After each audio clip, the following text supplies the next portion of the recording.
I look at her and I see a woman who feels trapped. I have brought flowers and I have bought presents. I kind of value like 24 years. You just don't go and throw things away. I just feel like I've been hurt too much. I just feel like it's past that. Why are you being so selfish? Do you want me to stay knowing that I'm not happy?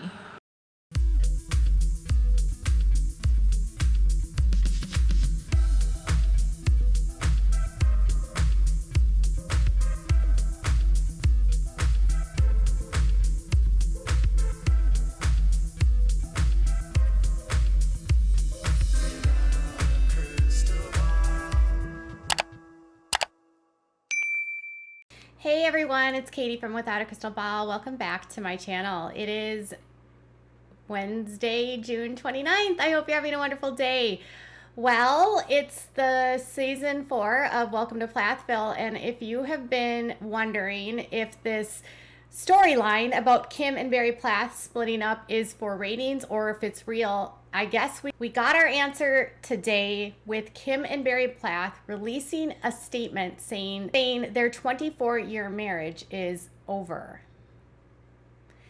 So the statement was released to People magazine, and as I suspected, I didn't think this was a fake situation.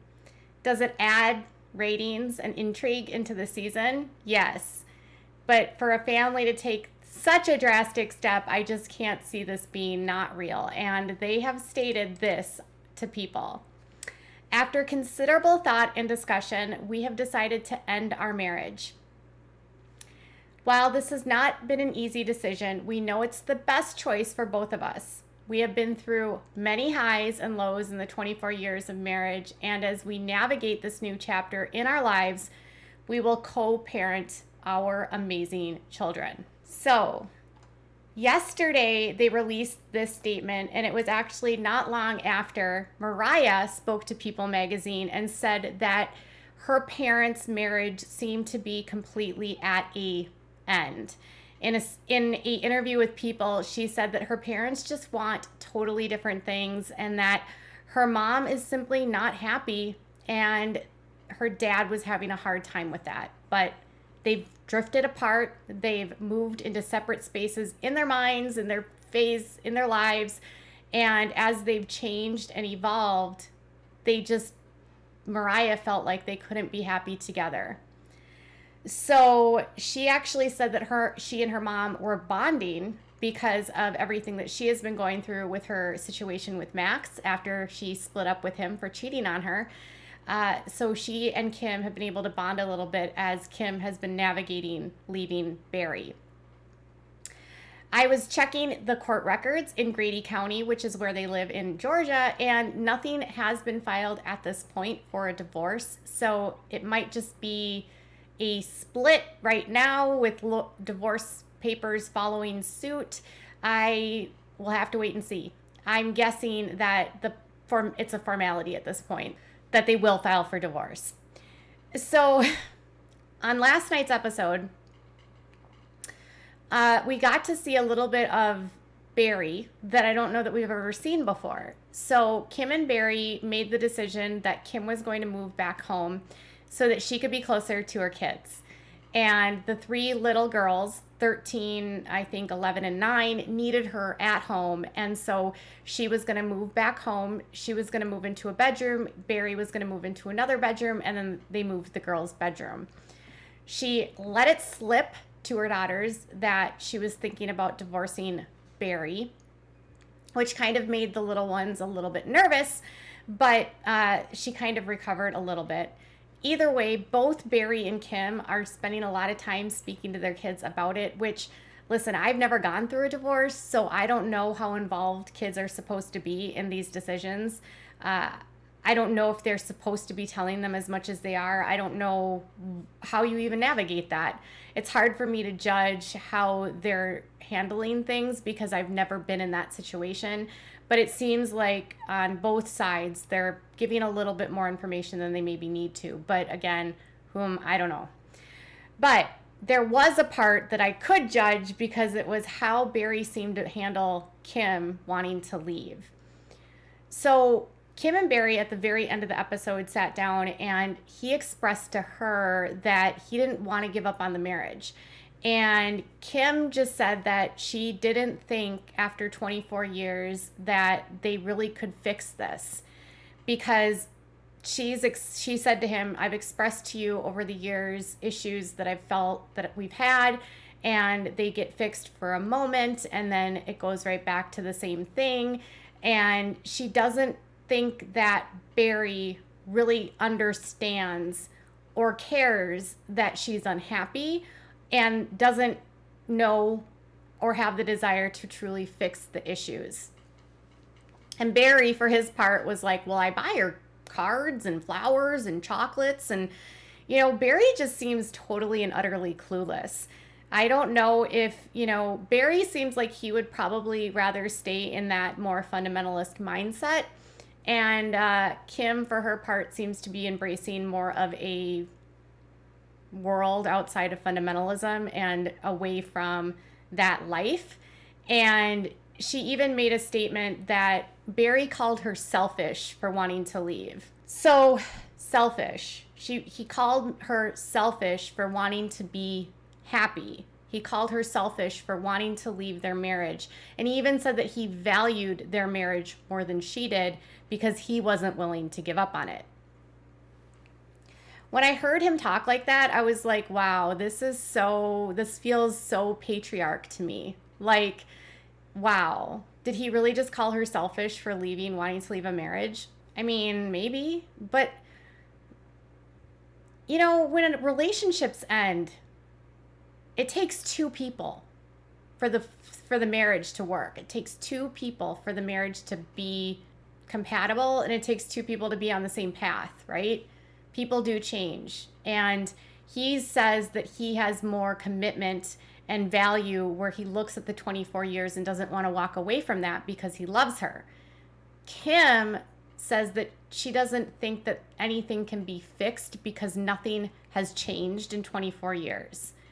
And I think after a certain point, you do get to a realization in some marriages and relationships where you realize that no matter what happens, the fundamental compatibility and the differences in opinions and beliefs and just who you are cannot be fixed. If they have fundamental differences where Barry wants her to just be at home, but she wants to have a life outside of home, that's a problem. If they have fundamental differences about where they're believing and what they want to do in their lives, that's a difference. So if, say, Kim wants more flexibility, Kim wants to have a life outside of this very strict life of raising children, having a million kids, being a fundamentalist, and she's like, I'm done with that. It's not the first time a woman leaves the world of fundamentalism and a man calls her selfish. And I see that in Kim. I see her leaving the world of fundamentalism. I see her embracing a life and maybe in a way seeing her older kids and realizing the mistakes she's made with them and maybe wanting to change courses and not screw up with the second round of kids. I don't know. All I can say is that I don't think that she's done. I think both Barry and Kim have been really bad parents. I think they created this insular world where they thought that if they kept their kids away from everything and in a bubble, it would somehow protect their kids from all the anger and all of the strife and all of the negative influences out in the real world.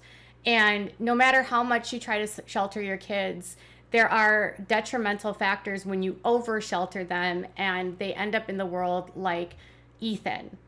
And you look at how Ethan struggles. He didn't even know how to use an ATM. He had never used an ATM. He's 23 years old and he's never used an ATM. He got married to Olivia, who he barely knew outside of just like a courtship. They are just now experiencing life for the first time. He drank his first soda with her. He drank his first drink of alcohol. He had to learn how to function in a world that he wasn't built or surrounded by. These kids weren't allowed to socialize with other children. They didn't have friends. They didn't know how to have friends. And then they got an undereducated life where their mom or dad just didn't give them enough homeschool. And Mariah and Micah have admitted, we don't even have GEDs and we can't qualify for going to college because the education that we have is so subpar. We don't know how. It would take us years to get caught up to even be able to pass the GED. Kim and Barry did such a disservice to their older kids that they're floundering and struggling, but also finding a level of success outside of that. But it's not fair to put your children through that. And maybe Kim is just for the first time seeing that there's a way out. Maybe getting the show and getting some money was a way for her to get some cash so that she could leave. I mean, if Barry's been the primary breadwinner the entire time they've been in a marriage, that could make a woman feel like she doesn't have the capability to leave. I don't think either one of these people are good parents at all, but I don't think them staying together is a good idea either. Like, if Kim wants something different, if she wants her freedom, and if Barry doesn't want to give her that freedom, they need to move on. And there's something about Barry that just really creeps me out. There's this underlying control I can see in him, and manipulativeness I can see in him. And I know some fans are like, Barry, you're getting treated so wrong by Kim. And I'm like, y'all, it takes two people to screw up a marriage. Let's not just let's not just blame Kim because she changed, or let's not blame Barry too. I mean, both of them are equally at fault here for this marriage not moving, or for the marriage ending. Both contributed to the demise of the marriage. I think it's easy to want to blame the mom because she's had the most problems with the kids. But I think Barry has been able to maybe in a way sort of be the good guy while she's the bad guy, even though he's not the good guy to begin with. I don't think either of them are good. And I also don't think it's healthy for someone to be like, well, you can stay in this marriage, just it doesn't matter if you're happy or not. No. So let's hope, this is what I hope for. I hope that with these changes, she puts the kids in school. Her kids have been undereducated. They need public school. They need to get out of this I'm a homeschooling world and into the real world. Her kids deserve an education. Their kids deserve an education. This family is a hot mess. I don't think it's going to, like, everyone's like, oh, they're just doing this for ratings. I'm like, y'all, they've got no, this is not for ratings. This is over. I think everyone will be happier, but it is ironic because the show started by, we're this amazing family. We don't believe in divorce. This is the best thing ever. And you start to realize that, wow, it was all just fake. Maybe Kim was just going through the motions. Maybe Barry was just going through the motions. Maybe there was a lot of fractures in this marriage for a very long time that they just ignored. Who knows? It's going to make the whole show way different, and I can't imagine having to go through this, like, on TV. No, thank you. So what are your thoughts about this? Do you think, are you team Kim, are you team Barry, or are you just like, just be done with them? Like, I'm team neither. I'm literally team neither. I think they're both awful, but I think Barry, he kind of annoyed me on last night's episode. Tell me what your thoughts are in the comments below. Bye, guys.